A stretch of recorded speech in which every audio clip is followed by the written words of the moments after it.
اللهم صل وسلم وبارك على سيدنا محمد وعلى آل سيدنا محمد. ازيك يا حبايبي؟ عاملين ايه؟ يا رب تكونوا بخير. اول حاجه ومره تشوفوا القناه بتاعتي ما تنسوش تعملوا لي اشتراك للقناه وتفعلوا الجرس، وما تنسوش اللايك عشان الفيديو بتاعي يرتفع والقناه بتاعتي تظهر. ربنا يبارك لكم كلكم، وربنا يبارك لكل واحد بيدخل قناتي وبيتفرج على الحاجات بتاعتي اللي بقدمها.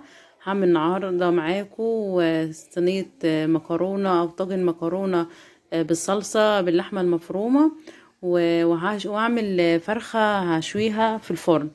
على فكرة طريقة الشوي في الفرن دي بتطلع الفراخ طعمها خطير جدا وطعمها أحلى كمان من الشوي على الفحم. بس انتوا شوفوا الطريقة بتاعتي بإذن الله تعجبكم، جربوها. وطعم المكرونة ما شاء الله نفس طعم الطاجن بتاع الشارع بالظبط. طبعا معايا بصل انا مقطعاه، وعندي فرخة انا غسلاها ومنضفاها ونجعاها بالملح والخل والليمون. وعندي بقى البصل اللي انا هعمله دلوقتي ده بصل بتاع المكرونه. هعمله في الكبه، ما تنعموش جامد، خليه بس ايه اللي هو ايه بيتقطع بس مش ناعم. طبعا ايه هعمل شويه بصل حلوين لان انا هعمل نص كيلو لحمه مفرومه، وهاخد جزء من اللحمه، والجزء الباقي هكمل بيه ايه الاكله بتاعتنا. حطيت زيت على البصل وهشوحهم الاول، وبعد كده هنزل عليهم باللحمه المفرومه. دلوقتي انا مجهزه التتبيله بتاعت الفراخ برضو عشان ادخل الفرخه الفرن عشان بتاخد وقت شويه. هجهزها معاكم وهوريكم بتتعمل ازاي. بس متنسوش اللايك والاشتراك في القناه وتفعلوا الجرس. هعمل بقى التتبيله معاكم بتاعت الدجاج. طبعا انا زي ما قلت لكم الدجاج بتاعي غسلاه ونقعاه كويس عشان مبقاش فيه ريحه زفاره. وحاجه جديده برضو تحطوها الطحينه، معلقه الطحينه على الفرخه بعد ما تغسليها بتريح اي ريحه زفاره في الفراخ بتاعتك، مش هتلاقي فيها ريحه خالص. عندي بصلايه حلوه كبيره قطعتها وعليها طماطم، هحط عليها برضو طماطم. عندك صلصة حطي برضو، طعم بيدي طعم حلو خالص. حابة تحطي شطة معاها حطي برضو، بيطلع طعمه حلو لو انتي بتحبي الشطة. انا مش هحط شطة النهاردة، انا حطيت بس طماطم قد طماطمية كده حلوة.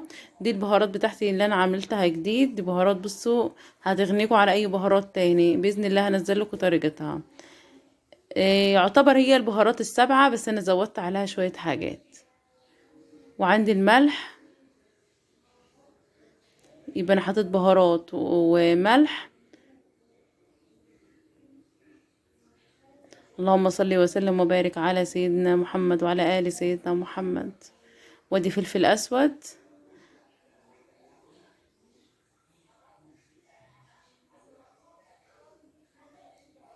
طبعا بابريكا.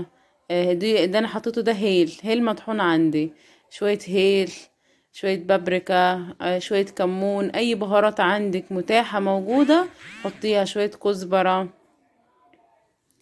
كله بيدي طعم حلو خالص. انا هحط عليهم برضو شوية من التتبيلة دي بتاعت ماجي. طعمها حلو شوية يعني صغيرين مش كتير.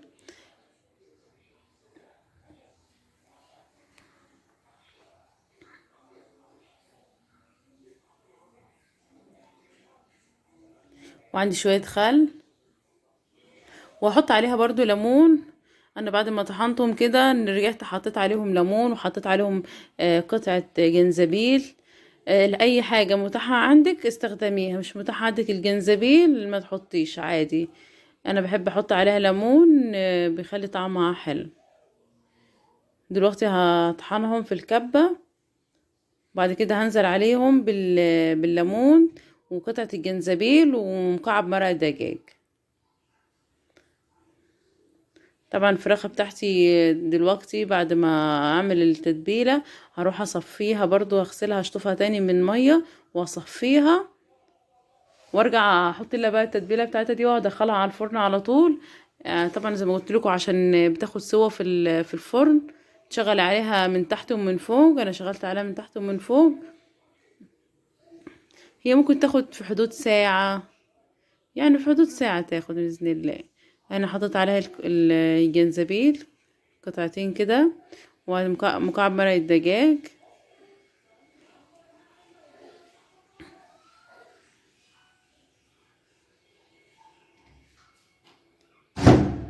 في الوقت انا كنت غسلت خلاص الفرخة وصفيتها من مية اللي انا كنت ناقعاها فيها، واحط عليها برضو الليمونة اهي، وهضربهم تاني.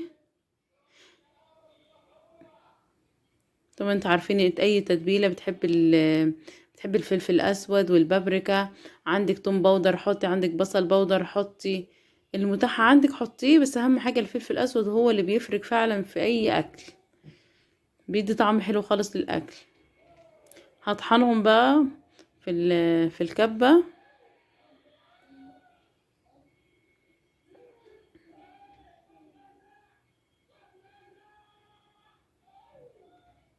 اللهم صل وسلم وبارك على سيد الخلق سيدنا محمد عليه افضل الصلاة والسلام.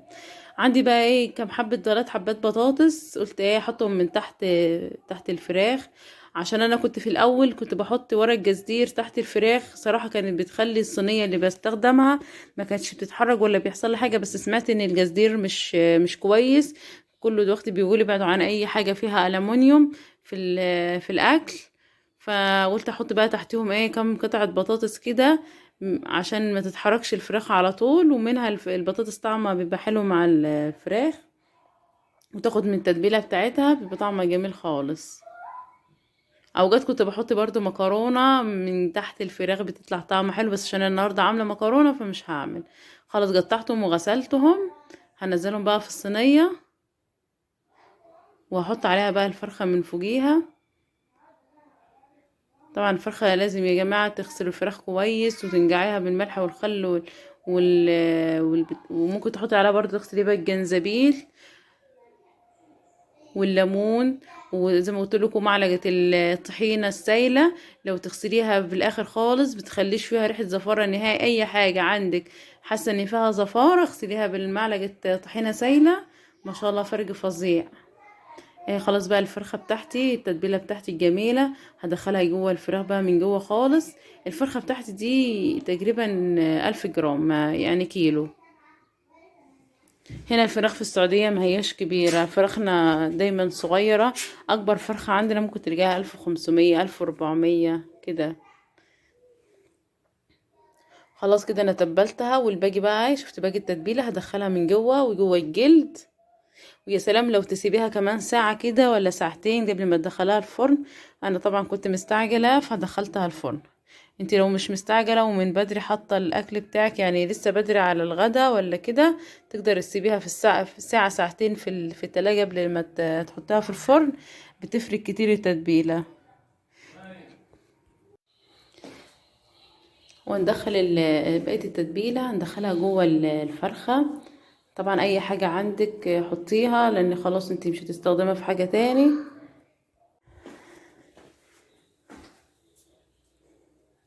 هندخل بقى التتبيله زي ما انتم شايفين كده، وبعد كده هدخلها الفرن. طبعا مشغل الفرن قبل ما ادخلها، عشان طبعا الفرخه عايزه حراره عاليه شويه.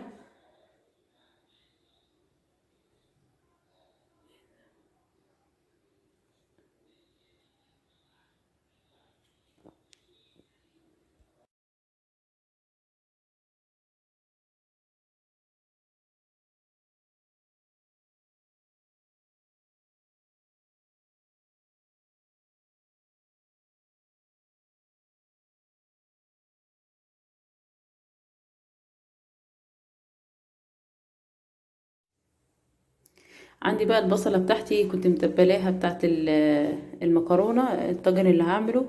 بعد ما تبلتها نزلت عليها باللحمه المفرومه، وبعد كده هنزل عليها البهارات بتاعتي، وافضل اقلب فيها لغايه ما تتشوح كويس. دي العصاج بتاعي، طريقتها سهلة وبسيطة جدا وطعمها حلو خالص، ومش هتاخد منك وقت يعني. بس شوية اللي انا وقفتهم دول، بعد كده دخلتهم في الفرن. عندي البهارات بهارات وبابريكا وملح وكمون وكزبرة وفلفل اسمر، دي البهارات بتاعت اللحمة. هقلبهم بقى كويس. نزلت البهارات بتاعتي وهقعد اقلب فيها كده كويس لغايه ما اللحمه بتاعتي تتعصج. ولما تتعصج اللحمه هننزل بقى بايه، عندي قد نص شفشف كده طماطم. لو عندك صلصه برضو تحطيها، بتدي طعم ولون حلو خالص للمكرونه. طبعا انا كنت هعمل مكرونه جلم، واكتشفت ان انا ما عنديش مكرونه جلم خالص، كل المكرونه اللي عندي صغيره. فالجيش قالك اتصرف، هنعمل ايه؟ يلا هنستخدمها برضو بتطلع طعمها حلو.